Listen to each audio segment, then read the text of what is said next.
Marie-Hélène Aubert, conseillère auprès de François Hollande pour les négociations internationales qui portent sur l'environnement, est le grand témoin du moment. Oui. Marie-Hélène Aubert, bonjour. Merci d'être ici sur le plateau des Terrénales. Alors vous connaissez bien Terrena, vous connaissez bien les Terrénales. Vous me disiez que vous étiez déjà là en 2010.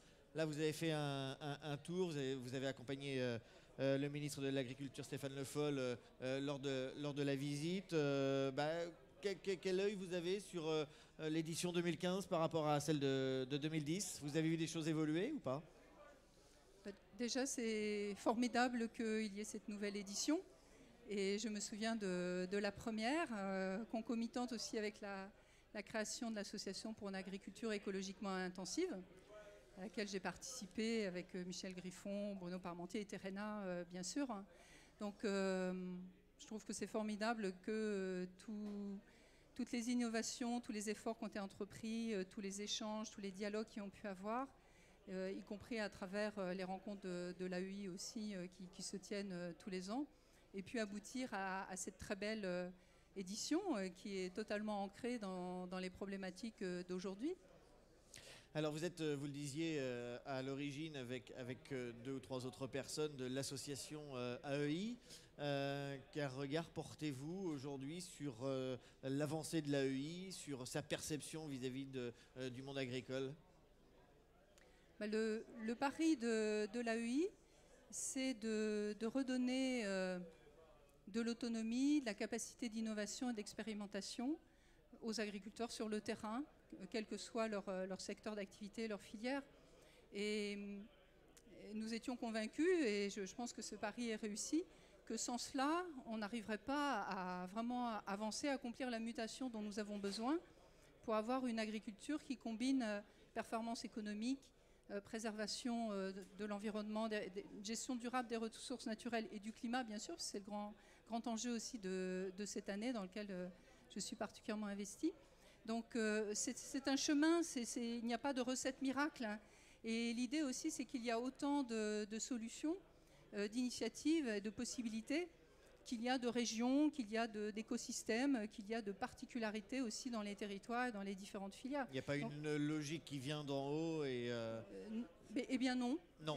En revanche, on a besoin aussi de cadres communs, de règles communes, que ce soit au niveau national, européen ou international, dans lesquelles tous les acteurs vont pouvoir évoluer avec des repères clairs. Ça, c'est le boulot des pouvoirs publics. Et c'est ce que le ministre, c'est ce que le gouvernement essaye de faire, et avec notamment les groupements d'intérêt économique et écologique, par exemple. C'est un cheminement que nous devons construire et donner les outils à tous ceux qui veulent avancer, expérimenter, de pouvoir réaliser l'avenir et la performance de leur propre exploitation. Vous le disiez, il y a la conférence climat à la fin de l'année. C'est un enjeu très important. On imagine bien que vous, l'Élysée, le président de la République, porte une attention particulière à ce moment. Comment va se positionner l'agriculteur et l'agriculture dans cette conférence climat ? Alors tout d'abord, l'agriculture joue un rôle essentiel dans cette grande affaire. Il faut voir que la conférence climat, c'est un événement qui dure 13 jours, du 30 novembre donc au 11 décembre 2015, sur le site du Bourget au nord de Paris. Toutes les questions liées à la forêt, par exemple, sont déjà intégrées dans la négociation climatique, font l'objet de discussions, parce que la forêt, évidemment, joue un rôle essentiel en matière d'absorption du carbone. Quant au monde agricole, il s'est déjà bien organisé au niveau national, européen, international, à travers une grande alliance, Climate Smart Agriculture Alliance, hein, une alliance pour une agriculture, alors en français, je ne sais pas comment, intelligente, enfin bon, bref, et dans laquelle le ministère de l'Agriculture est très impliqué, français, hein, est très impliqué aussi. Et nous défendons justement une vision de l'agriculture, de l'agroécologie, reliée aux spécificités, à la diversité de nos territoires et de nos filières, et qui puisse justement jouer son rôle dans la grande compétition économique mondiale, mais avec des standards sociaux, environnementaux qui seront respectés par tous. C'est ça l'enjeu. Est-ce que l'agriculture peut aider à lutter contre le réchauffement climatique? Mais bien sûr, l'agriculture, elle a trois rôles différents. À la fois, elle est impactée, elle est victime aussi du réchauffement climatique. En ce moment même, à l'heure où je vous parle, il y a une sécheresse absolument incroyable en Inde qu'on n'a jamais vue. Il y a déjà plusieurs centaines de victimes. L'Inde, par exemple, est un grand pays agricole avec une paysannerie très nombreuse, très pauvre, et qui a besoin aussi d'accès à l'énergie, d'accès à l'eau. Il est évident que le réchauffement climatique aggrave considérablement les conditions de ces paysanneries. C'est la même chose dans les pays du Maghreb, de l'Afrique du Nord, de l'Afrique sahélienne, qui souffrent terriblement des vagues de chaleur, des sécheresses, ou au contraire de pluies torrentielles, de moussons qui sont décalés et qui inondent complètement. Voilà. Donc l'agriculture, elle est victime.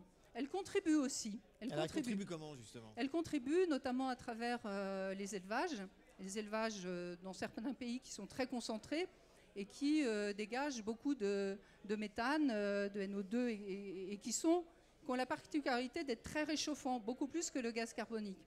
Donc l'agriculture aussi, elle est émettrice de gaz à effet de serre. Et puis, elle est contributrice, clairement, aux solutions, par l'absorption du carbone qu'elle peut exercer, par aussi la modification de certaines pratiques. On a de très bons exemples ici avec AgriCO2 ou d'autres, de modification de l'alimentation animale, de changements dans les pratiques de labour ou de couverts végétaux. Enfin bref, il y a énormément de choses, l'agroforesterie aussi, qui permettent de réduire considérablement les émissions de gaz à effet de serre et qui produisent aussi des bénéfices, pas seulement pour l'agriculture elle-même, mais pour l'ensemble de la zone géographique concernée. Un mot pour terminer, Marie-Hélène Aubert, vous travaillez donc auprès de François Hollande. Comment est-ce que vous voyez, comment est-ce que vous sentez cette conférence climat à la fin de l'année? Est-ce que selon vous, c'est peut-être difficile de faire des paris? Est-ce qu'il y a des chances qu'elle réussisse? Est-ce qu'on pourrait parler presque est-ce que les pays pourraient parler d'une seule voix, ou ça va être très très difficile parce que les intérêts ne sont pas les mêmes entre les pays? Alors évidemment, le challenge est redoutable puisqu'il faut mettre d'accord 196 parties, comme on dit, oui. Parce que c'est l'Union européenne qui négocie pour les 28 États membres. Et donc c'est très difficile entre les intérêts de l'Inde, de la Chine, du Brésil, des États-Unis, de tous les pays en développement, etc., ou même de l'Europe. C'est évidemment compliqué. En même temps, la situation a évolué positivement depuis la conférence de Copenhague en 2009. Aujourd'hui, les États-Unis sont très volontaires. La Chine se positionne aussi. Et il y a aussi une dynamique dans les secteurs économiques, parmi les collectivités locales, dans différentes filières, dont le monde agricole, qui est extrêmement positive. Donc, nous nous battons beaucoup. Vous vous battez ? On travaille d'arrache-pied pour obtenir cet accord. Mais au-delà du texte négocié de l'accord, que j'espère qu'on va obtenir, il y a surtout une dynamique, un mouvement qui s'est mis en marche et qui, à mon sens, en tout cas je le constate tous les jours, à mon avis était réversible. Une prise de conscience beaucoup plus forte qu'auparavant. La semaine dernière, par exemple, s'est tenu à Paris un grand sommet mondial des entreprises pour le climat. Étaient représentées aussi des entreprises agricoles ou des banques agricoles. Et il y a une volonté, il y a des initiatives, il y a beaucoup de choses qui se font. Les investisseurs eux-mêmes sont en train de changer la direction de leur portefeuille. Il y a beaucoup de solutions concrètes. Et ce que nous voulons faire, c'est que cette conférence sur le climat, cette COP21, comme on dit, soit vraiment une dynamique pour des solutions concrètes et construites par les acteurs eux-mêmes. Donc c'est cette dynamique qu'il faut renforcer, accélérer, et pour l'intérêt de tous, et à commencer par le monde agricole ici, aujourd'hui, dans les Pays de la Loire, avec Terrena. Marie-Hélène Aubert, merci. Merci à vous. Merci d'être passée sur ce site de Terrenal. Et puis rendez-vous fin d'année pour la conférence climat. Voilà, on compte sur vous. Avec vous et le chef de l'État. Merci de votre passage. Merci beaucoup. Pas facile de